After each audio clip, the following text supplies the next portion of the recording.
नमस्कार जय जगन्नाथ मु स्वागत करुच्ची आपण मानक मो नुआ चैनल को आशा करछि आपण माने समस्ते भलरे थिबे। चलंतु मु आज आपण को सकाल सकाल जगन्नाथ मंदिर चारिपटे थिबा परिक्रमा मार्ग बुलेकी देखैबी।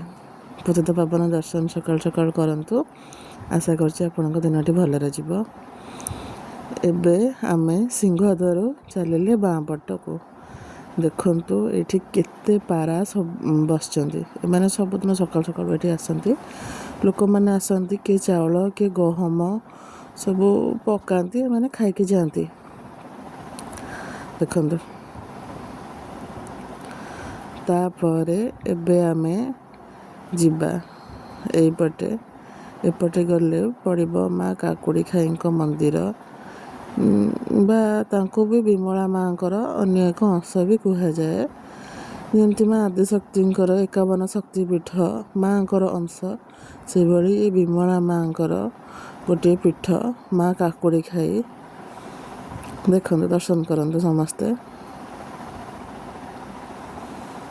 तापरे एपटे लोकों बसवाई केमती सुविधा है जिते सब जाति जावा आसा करुँच प्राय लोक ये बसा उठा करुँच। यहाँ जिते बड़े नुआ नुआ तैयारी होता से आहरी बहुत प्रकार गछ लगी बढ़िया सुंदर देखा जाता। एबे केते प्रकार गछ कमी गला। यहाँ हूँ बंधु महांतीकर आश्रम। सी भी जगन्नाथंकर जड़े बहुत बड़ भक्त थिले बंधु महांती। एठी पिला मानकर चुट्टी भी पड़े। तापरे आउ टिके आगकू गले आसीबो मंदिरर पेजनला बाट।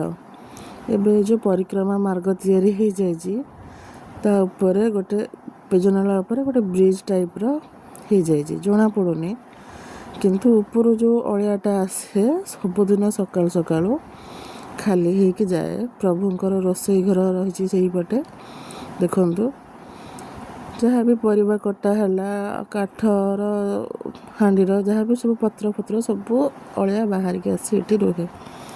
तापर एपटे गोटे पार्क भाया बसवाई लोकंर सुविधा है पानी पीवाई भी सुविधा अच्छी।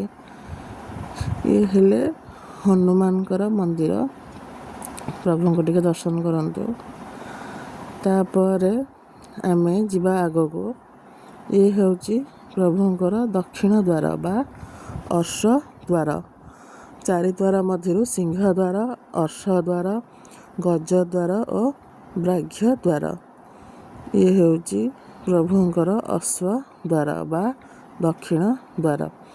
एपटे प्रभुंकर रोसई पई जितक हांडी आटिका परिबा सौदा जहाँ भी जाए सबू ये द्वार दे जीवा आसिया हुए। देखंतु प्रभुंक पई रोसई पई आसथिबा परिबा केते थुआ हेची।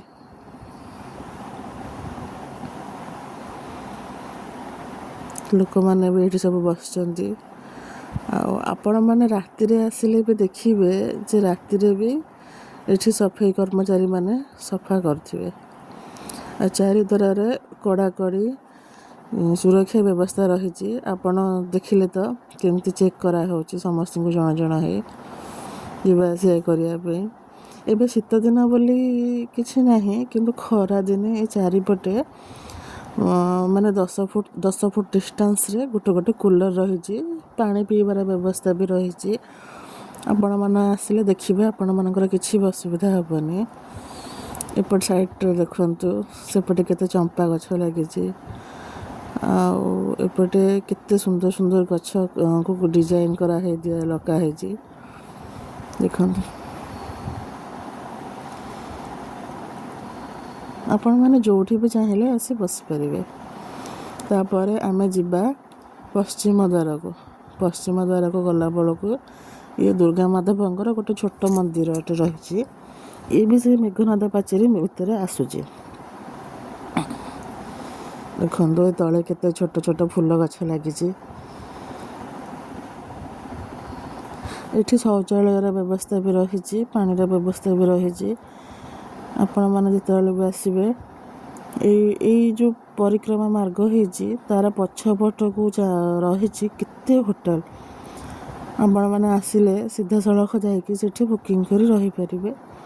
କୌଣସି ବି ଦଲାଲର ହାବୁଡ଼ରେ ପଡ଼ିବା ଦରକାର ନାହିଁ। ଏ ଦେଖନ୍ତୁ ନୀଳଚକ୍ର, ପ୍ରଭୁଙ୍କର ମହିମା ଟିକେ ଅଲଗା ପ୍ରକାରର।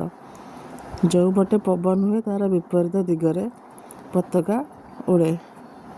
ସକାଳୁ ସକାଳୁ ତ ପର୍ଯ୍ୟନ୍ତ କୁହୁଡ଼ି ଛାଡ଼ିନି। ବର୍ତ୍ତମାନ ସୂର୍ଯ୍ୟୋଦୟ ଆଉ ଟିକେ ଆଗରୁ ହେଇଛି, 6:30 ହେଇଛି ଏବେ। ଏବେ ଚାଲନ୍ତୁ ଆମେ ଯିବା ବ୍ରାଘ୍ୟ ଦ୍ୱାର ବା ପଶ୍ଚିମ ଦ୍ୱାର। ଆମ ପୁରୀର ଲୋକାଲ ଲୋକଙ୍କ ପାଇଁ ସରକାର ଗୋଟେ ସୁବିଧା କରିଛନ୍ତି ଯେ ଆମେମାନେ ଯେତେବେଳେ ବି ମନ୍ଦିର ଆସୁ ଲମ୍ବା ଲାଇନ୍ ଲଗାଇକି ଆସୁନୁ। ଆମେ ଆଧାର କାର୍ଡ଼ ଦେଖାଇ ଆମେ ଆମର ଏଣ୍ଟ୍ରି କରୁ। ଆଧାର କାର୍ଡ଼ ଦେଖାଇଲେ ଆମେମାନେ ଭିତରକୁ ଯାଇପାରୁ ପଶ୍ଚିମ ଦ୍ୱାର ଦେଇ। ଆମେ ଆଉ କେଉଁ ପଟେ ବି ଗଲେ ଲମ୍ବା ଲାଇନ୍ ଲଗାଇକି ଯିବୁ। ଲୋକମାନେ କୁହନ୍ତି ଯେ ପୂର୍ବ ଦ୍ୱାର ପଟେ ଗଲେ ପୂର୍ବ ଦ୍ୱାର ପଟେ ଆସିବନି, କାହିଁକି ନା ପୂର୍ବ ଦ୍ୱାର ପଟେ ଆମେ ଯେଉଁ ଯାଉ ମନ୍ଦିରକୁ ଦର୍ଶନ କରିବା ପାଇଁ, ସେଠି ତୃତୀୟ ପାହାଚରେ ଗୋଟେ ପଥର ଅଛି, ତାକୁ କୁହନ୍ତି ଯମଶିଳା। ସେଇଟା ଚଢ଼ିକି ଗଲେ ଆମେ ଯେତେ ବି ପାପ କରିଥାଉ ସେଇଟା ସବୁ ଧୋଇଯାଏ। କିନ୍ତୁ ଆସିଲା ବେଳେ ସେଇପଟ ଦେଇକି ଆସନ୍ତିନି।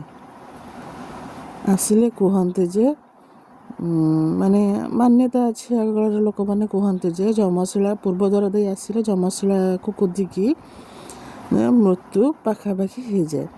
ସେଥିପାଇଁ ଆପଣମାନେ ଯେତେବେଳେ ବି ଆସିବେ ପୂର୍ବ ଦ୍ୱାର ବା ସିଂହ ଦ୍ୱାର ଦେଇ ଆସିବେ। ଗଲାବେଳକୁ ଉତ୍ତର ଦ୍ୱାର, ପଶ୍ଚିମ ଦ୍ୱାର ବା ଆଉ ବି ଗୋଟେ ଦ୍ୱାର ଅଛି, ସେଇପଟେ ଯିବେ। ଏଇଟା ମୁଁ ଆପଣଙ୍କୁ ଦେଖାଉଛି ବର୍ତ୍ତମାନ ପଶ୍ଚିମ ଦ୍ୱାର ପଟରେ ଥିବା ଯେଉଁ ଗାର୍ଡ଼େନ୍ ହେଇଛି ପରିକ୍ରମା ମାର୍ଗ।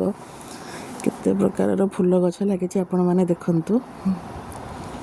ମୋତେ ଟିକେ ଥଣ୍ଡା ହେଇଯାଇଛି, ସେଥିପାଇଁ ମୋ ପାଟିଟା ଏମିତି ଶୁଣାଯାଉଛି। ଆମେମାନେ ପ୍ରାୟ ରବିବାର ଦିନ ଆସୁ। ରବିବାର ଦିନ ଆସି ଏଠି ପିଲାଙ୍କୁ ଆଣିକି ଆସେ, ବୁଲୁ, ବସିକି ଯାଉ। ତାପରେ ଏଇଟା ହେଲା ଉତ୍ତର ଦ୍ୱାର ବା ଗଜ ଦ୍ୱାର। ତାପରେ ଆମେ ଉତ୍ତର ଦ୍ୱାର ଦେଇ ଆଗକୁ ଯିବାନି, ଉତ୍ତର ଦ୍ୱାର ଦେଇ ଆସିବା ଏପଟକୁ। ଏପଟେ ରହିଛି ଲକ୍ଷ୍ମୀ ବଜାର। ଏଠି ସବୁ ପ୍ରକାରର ପରିବା ମିଳେ। ଦେଖନ୍ତୁ ଦୁଇ ସାଇଡ଼୍ରେ ଲୋକ ଗାଡ଼ି ବି ପାର୍କ କରୁଛନ୍ତି। ଯେଉଁମାନେ ଟୁ ହ୍ୱିଲର୍ ଆଣି ଆସିବେ ଏଇଠି ଗାଡ଼ି ପାର୍କ କରି ରଖିପାରିବେ। ଆଉ ସେପଟକୁ ରହିଛି ଯେତେ ସବୁ ବଡ଼ ବଡ଼ ଘର ରହିଛି, ସେ ସବୁ ହେଲା ଲଜ୍ ବା ହୋଟେଲ। ଆଉ ଆଗରୁ ମନ୍ଦିର ଭିତରେ 22 ପାହାଚ ଯେଉଁ ଥିଲା ପ୍ରଭୁଙ୍କର, ସେଇଠି ବ୍ରାହ୍ମଣମାନେ ବସୁଥିଲେ। ସେଇଠିକି ସମସ୍ତେ ଯାଆନ୍ତି। ସେଇଠି ଯିଏ ଯାହା ପିଣ୍ଡ କର୍ମ, ଶ୍ରାଦ୍ଧ କର୍ମ ସବୁ ସେଇଠି 22 ପାହାଚରେ ହୁଏ। କିନ୍ତୁ ଗହଳି ଏତେ ହେଲା ଯେ ଲୋକଙ୍କ ଯିବା ଆସିବା ପାଇଁ ଅସୁବିଧା ହେଲା। ସେଥିପାଇଁ ସମସ୍ତଙ୍କୁ ବାହାରେ ବସା ହେଇଛି। ବାହାରେ ସମସ୍ତେ ଆସି ପିଣ୍ଡଦାନ କର୍ମ ସବୁ କର୍ମ କରି ଯାଉଛନ୍ତି। ତାପରେ ମୁଁ ଚାଲିଥିଲି ଲକ୍ଷ୍ମୀ ବଜାରକୁ ଟିକେ ପରିବା ନେଇକି ଯିବାକୁ। କେତେ ଫ୍ରେଶ୍ କୋଶଳା ଶାଗ ପଡ଼ିଛି ଦେଖନ୍ତୁ। ମଞ୍ଜା, କଦଳୀ ଆଉ କଦଳୀ ପତ୍ର, ଆମ୍ବ ବଉଳ ବି ବିକା ହେଉଛି। କାଲି ବଉଳ ଅମାବାସ୍ୟା। ଫୁଲକୋବି, ଓଲକୋବି, କେତେ ପ୍ରକାରର ପରିବା, ମୂଳା ଦେଖନ୍ତୁ। ମୋ ପିଲାମାନେ ସବୁଦିନ କହିବେ ବୋଉ ତମେ କଦଳୀପତ୍ର ଆଣିବ, ମୁଁ ଖାଇବି। ସେମାନେ କଦଳୀପତ୍ରରେ ଖାଇବାକୁ ଭଲ ପାଆନ୍ତି। ସେଥିପାଇଁ ମୁଁ ତାଙ୍କ ପାଇଁ ସବୁବେଳେ କଦଳୀପତ୍ର ନିଏ।